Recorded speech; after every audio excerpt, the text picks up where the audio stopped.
We heard the word mitral valve prolapse way back, more than 150 years, 1887, when the term click murmur or mid-systolic click and murmur was introduced, 1887. And then there was some development 70, 80 years later when there was Barlow looked at the angios and described the term. And Crilley was the person who really coined the term mitral valve prolapse. And after the initial surge, now we are at a place where we see there's about 2 to 3% of the people are having mitral valve prolapse.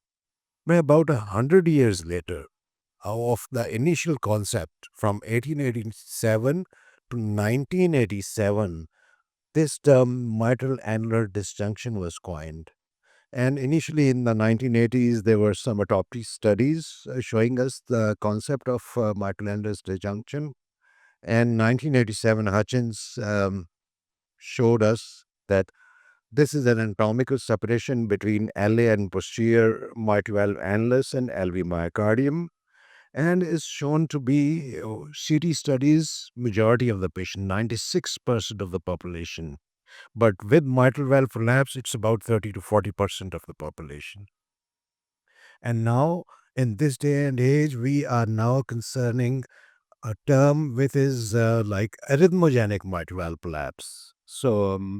And the concept of sudden cardiac death associated with mitral valve prolapse, because it is said that if hypertrophic cardiomyopathy has a certain number of sudden cardiac deaths, mitral valve prolapse equals that. And um, they are not less in certain cardiac deaths and arrhythmias. And since hypertrophic cardiomyopathy patients are lesser than mitral valve prolapse, so this is a bigger problem. So, Labs, as you can see that this is more than 2 millimeter displacement, and MAD, or that is more than 2 millimeter displacement again. So this has been termed to be an isolated phenomena in some, and one of the autopsy studies, Angelina, showed in 1988 that more than 92% of people have that. So probably this is a normal anatomic variant. Is it congenital or acquired? We don't know. Or if the distribution can evolve, it remains unknown. And you can see here that there's no MAD over here, and this is MAD over here. On echo, you can see here systolic bulging outwards, and that is the MAD. So, is it a normal anatomic variant, or like minimal degree of disjunction can be considered a normal variant? And how do we diagnose it? That you take two lines, one along the hinge points of the mitral annulus, the other line from the ventricle to the ventricle, and measure the distance at the posterior wall. You see, there's no MAD here, and there's the difference there. The key is here because most of the times the heart is moving so fast, so do it a frame by frame analysis. And you see here in the same patient, MAD cannot be seen here. And here, gradually, as we do the frame by frame analysis, we can see the mitral annular disjunction clearly coming into view. Now, there is another concept whether it actually is present there, or there's the other thing, the pseudo MAD. So, the true MAD is, you can see here that this is the normal person, and the true MAD, there's a displacement. So, you can see the difference. And this is with uni leaflet prolapse, this is bileaflet prolapse. But the pseudomad is, there is the apparent separation due to PML abutting the LA wall during systole only with MVP. So you see here that the actual insertion is here at the annulus, and the leaflet curls around. So this is the curling, and that is not true MAD, but pseudomad. But the problem here is that this pseudomad can be present even in the presence of true MAD. So you have to be very careful in analyzing thing. You have to see whether MAD is present, pseudo MAD is present, or both of them present, which can be in most of the cases.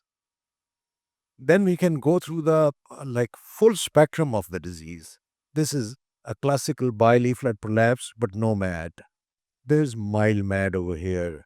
There's moderate MAD and severe MAD, which can be seen by frame analysis, where you slow down and see the systolic outbulging of the ventricle. So, MAD, is it really important? It really matters when the extent is not really the issue, but it's the length of the mat which is really very, very helpful. So, this is frequent association with arrhythmias with and without mitral valve collapse. It is associated with LV remodeling, and in the remodeling, LV atrophy and fibrosis occurs as a consequence of annular detachment. So, there's a stress on that, and that can lead to fibrosis. And probably there's a possible visual overestimation of the LV function. So we have to assess global LV function and strain. Like there's so much stress on strain, all of us has seen today. So you see here, there's mitral annular mitral valve collapse is when there's atrial displacement. MAD is LV separation there. And if you see here, there's a concept which I think I am mentioning here to you people, that this is mad. And if we see diagonally opposite in the right side, the septal displacement of the tricuspid valve, which is called the Epstein. Diagonally opposite is mad. And again, if you go to the right side, whether it has any clinical relevance or not, I don't know, but we see similar thing diagonally opposite there as well. So what happens when we have somebody has MAD? There is excessive mobility of the mitral valve apparatus, which can lead to traction on the papillary muscle and the posterobasal LV myocardium. There is repetitive mechanical injuries to the myocardium, papillary muscle and LV fibrosis occurs. And fibrosis can be either focal or patchy. Focal is when unileaflet prolapse, and patchy is with bileaflet prolapse. And all of us know that patchy fibrosis is more sinister than the focal one. That's why there are more arrhythmias. So this is a arrhythmic substrate, and which is trigger for the ventricular arrhythmias. This combination of a substrate and a trigger can lead to early after depolarizations, and PVCs, ventricular arrhythmias, and sudden cardiac death can occur. So I'll show two of my patients, extremes of ages. This is a 73-year-old male, hypertensive, came with palpitations. And as I was discussing with some of the colleagues last night, that practically parasternal long axis view on which we really base our diagnosis may not be possible to obtain in some of the patients. So this patient's body habitus was like that, that we are like getting almost a three-chamber view. And you see here the out bulging there. There's a posterior flat prolapse with moderate-ish MR, and you see in the circle here the MAD there. Again, the four-chamber view. And if we put the tissue Doppler on the lateral annulus over here, we are going to see a rapid up spike over there, which is termed the Pickelhop sign. And I'll talk about Pickelhop sign in detail after the next slide. So this is a classical at an older age. Now see a younger patient. This is a 32-year-old female who was 8 months pregnant. She came with palpitations, and my all my colleagues would say this is a classical mitral valve prolapse on M mode, and we see here a bileaflet prolapse and like long axis view outbulging there. You see here a very nice MAD can be seen here. She had less than moderate-ish MR. And again, on the lateral annulus, you can see the very nice Pickelhop sign going beyond 16 centimeter. And I would tell you in the next slide why 16 is an important word in that. So this Pickelhop sign was first described by Degard in the Oslo group studying for arrhythmogenic mitral valve prolapse. It's a sharp, high velocity, late systolic spike on TDI, more than 16 centimeter. It resembles the German war helmet over there, like Pickelhop. It reflects abrupt annular recoil and mechanical stress and arrhythmia risk. Excessive systolic stretch and traction of the annulus and midlateral LV wall is there, and there's a mechanical marker of annular instability and systolic curling. So you see here, there's a classical Pickelhop sign. So whenever the Pickelhop sign is there, whether that means mechanical fibrosis is there or myocardial fibrosis is there, not necessarily, but it is strongly associated because MAD causes abnormal traction. There's microinjury and replacement fibrosis. So this is a marker of arrhythmias which you can pick on Holter. Again, we resort to CMR because of the higher resolution than echo, and in echo we can miss some patients. And again, the way you measure is the same as like echo. And you see here the systolic outbulging. These are the very nice pictures showing the MAD over there. We can also see because of the high spatial resolution by CT and by PET, we can see the association with the myocardial inflammation. So there are certain imaging findings for risk stratification.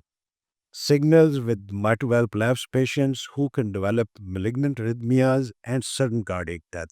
And I think these are the two slides which are very, very important and for people to see that we should be cautious in such patients.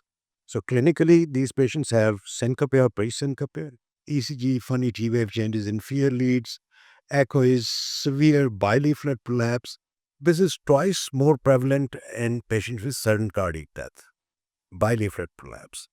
LA is big, EF is down, and less than severe MR.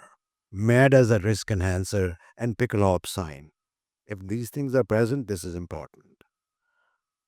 On stage strain imaging, we see a double peak as compared to a single peak over here. There's a study showing that. And LGE we can see in the CMR. And when fibrosis is there, that generally would mean that the MAD length is more. And this is in the presence of LGE is a fivefold increased risk of ventricular arrhythmias. So red flags in arrhythmogenic mitral valve collapse are systolic curling, bileaflet collapse, papillary muscle fibrosis, and PVC burden. So I think what I have learned is that your penultimate slides should be more important than your last slides. So these were the two slides which were very important. And now even if we stops the computer and all the signals, I'm done. So this is the natural history of mitral annular dysfunction, which is not very well described from a mild to more severe form over time. It's really unknown at this time. We are learning. Every day we are learning. And once diagnosed, ventricular arrhythmias are progressive and excess mortality is late. So we start with mitral valve collapse and proceed to the diagnosis of mitral annular disjunction or MAD. And over the next 5 to 10 years, we start logging arrhythmias, and then there is excess mortality, which is rather late. So my take home messages are that MAD is an anatomical gap, probably a normal variant and exaggeration of a normal variation between posterior LA wall and mitral valve annular and LV myocardium. The spectrum is less than 5 can be considered a normal variant. More than 5, it is significant for arrhythmias. And if it is more than 8.5, it is associated with NSVT. It is associated more with the bileaflet prolapse and becomes more sinister. Pickelhop sign on TDI is very, very important. Severity depends upon the length of the mat. 8.5 is really very, very sinister. On CMR, LG in papillary muscle and infralateral LV walls and right bull branch morphology VPCs are serious. So arrhythmogenic mitral valve collapse is bileaflet collapse, MAD, fibrosis, and PVCs. They are very, very important. Right bundle block morphology. Thank you.